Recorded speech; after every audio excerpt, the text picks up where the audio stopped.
Okay, moving on to the next level crap. We've got this little coil that went right up in here, tucked right up in this little slot right here. This one here, I believe, is for the shortwave 2 band. I get nothing through it. You see that little whisker right there at the end of my finger?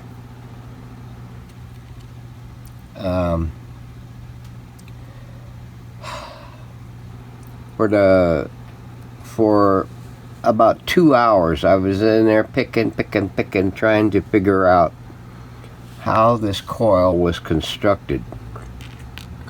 Now it shows up here for the shortwave 2 coil, there's 3 selections. I'm guessing one is for an antenna, other is for RF. This one here I think might be for RF because it only has 2 connections. That one has 3 connections. This one over here has 3 connections. Well, if this is a shortwave 2, the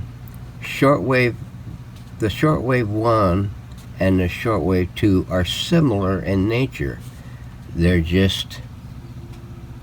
nomenclature is different.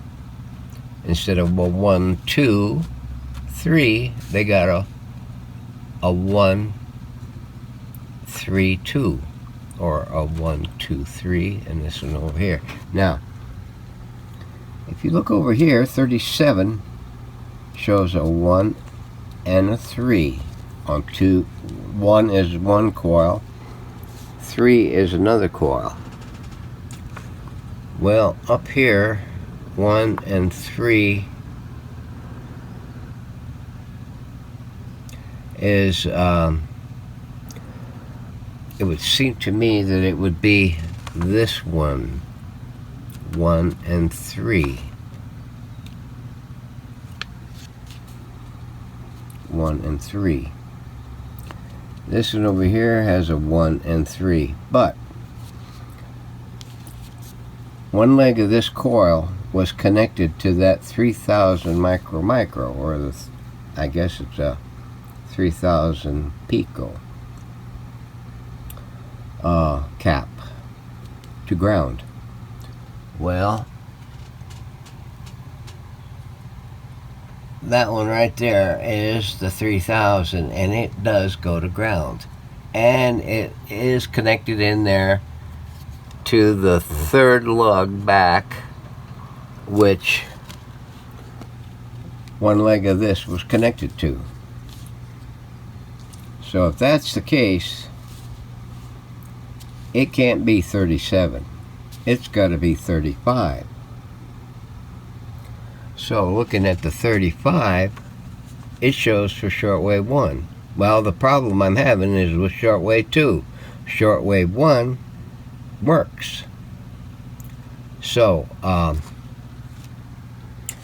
was scratching my head, procrastinating there for the longest time until probably 6 or 7 last night, trying to figure this coil out, when I decided to, hell with it, I'm just going to snip it out of there, and that way I can get it in my hot little hands and look at it and see how it is together. Now, it had wax on it, much like this one had. I mean, it was caked up like most of these are. So I melted the wax down so I could see the coil, the wire. I knew this wire was already broken loose when it was soldered in. So I was just assuming that that wire went to the closest lead. So I went and I connected it to that thing. This wire. Well, I still got nothing on that frequency, on that band. So I thought it might have been just a weird connection, because I couldn't get in there to take a tone reading to see if I had continuity. So I get continuity from here to there. This was after I already connected it up to here.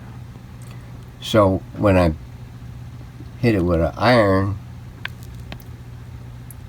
that connection came loose, and I decided to check it again and put my lead here and to that little whisker, and I got a tone. So I got to thinking, well, it can't be hooked back on itself, because that's a dead-end loop. So I studied this thing a little bit more. This one here, I forgot about that one and went to this one. Well, these two down here are supposed to connect and go to that 3000, which on one of these,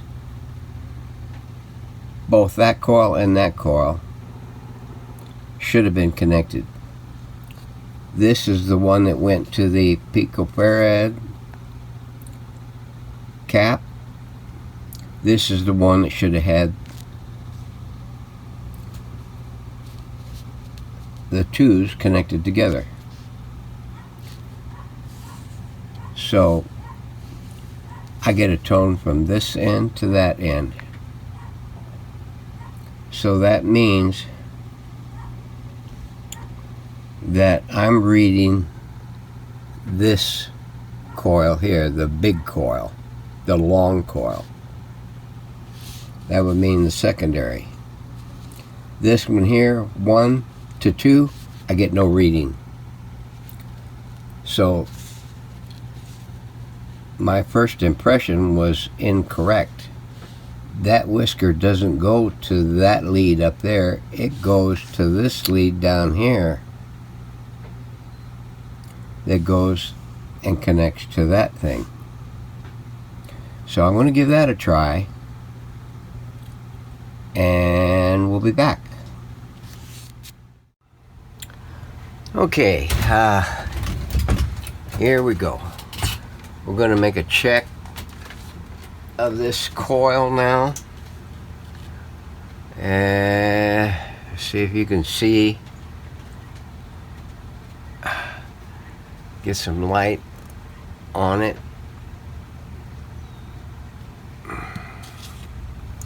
Right here it was the break point there where I originally connected it to this lead. It needed to be connected to this lead, and I managed to get a fine wire down to this lead. So now we're going to go ahead and check it out. That is going to be the common connection for both coils, this coil and that little coil, and we had a tone there already, and we got a tone there. So if we go from here to thither, there should not be a tone. Oh shit, wait a minute, what am I doing here? Well, there really shouldn't be a tone, because oh yeah, okay, that's a common.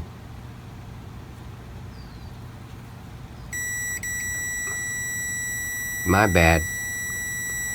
Okay, let's hope for the best. Yeah, that was my mistake. I should get a signal on both of those. Well, actually all three, but 2 is tied together. That that one there is 2. That one over here would be either 1 or 3. I'm thinking that that is 1 and that is 3. How? Because this is the smaller representation of the coil, and that one there is smaller than this one. So that lead there has to be 1, and this one over here has to be 3, which is the tail end of this long one. So if I put it on 2, I should get a reading at a tone at 1 and a tone at 3. If I connect it to 2, I should get a tone, well, I talked myself into a corner again. Yeah, Joe Biden. Alright, so we're going to stick this back in as soon as we make a small modification to it so that we can get it tucked back in there without having to damage a whole lot of other good parts. So stay tuned. Alright, success. That coil it was the one I suspected, and it was the culprit. It is buried down in there. You can see it with the little yellow band on it. That sucker was yanking me really good, and so now the shortwave tube band is adjusted and aligned, along with, we managed to eke out all the other bands the day before. The broadcast band is aligned. The shortwave 1, shortwave 3 bands are aligned. Today, just a moment ago, I aligned it for shortwave 2, and it's it acted like a doggone like it should when I fired it up after getting that coil put back in. Believe me, that was a little iffy, but it was a challenge, but it was doable. I had to take and modify this one here and get it out of the way. Fortunately, they put one of the spring clips on it, and I could just slip it off of that and scooch it out of the way to make room for Daddy there. Okay, now we got our chingus out, and we're on the broadcast band, and we're set at 1.3 meg.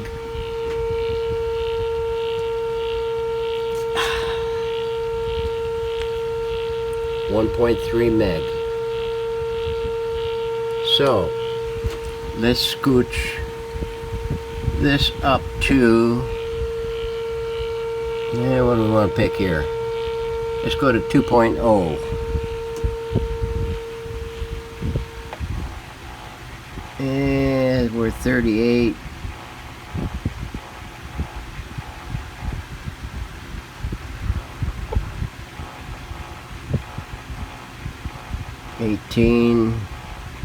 Or 1.8, 1.9.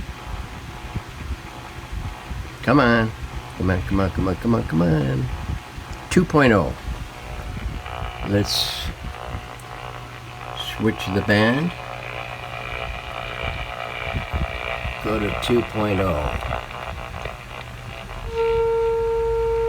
Right on, right on, right on. Right arm.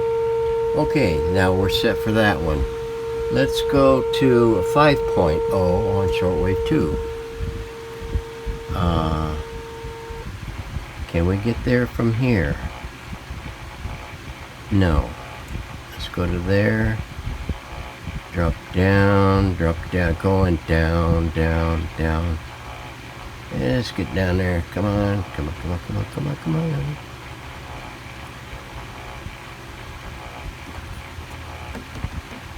5.0. Let's squeak this over to the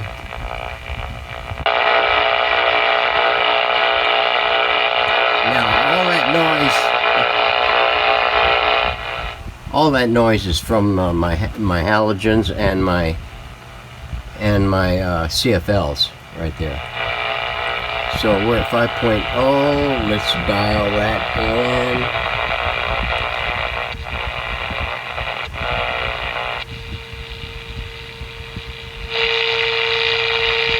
5.0. Now let's go to 16 on the shortwave 3 band. 16. Let me kill this. Let me kill that terrorist there. Okay, we're about 16.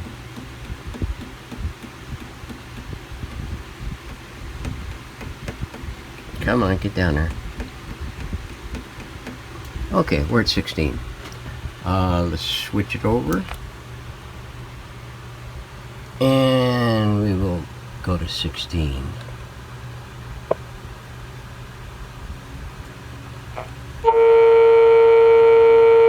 And what do you get? Okay, we'll quiet that down so we can think. Okay, we've got this side in the bag.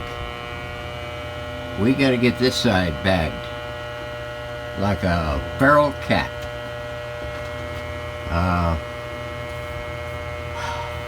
I will get set up and make some adjustments and think about it. We've got 15 more trimmers to take care of. 3 trimmers for each of the band spreads. So, how do you succeed?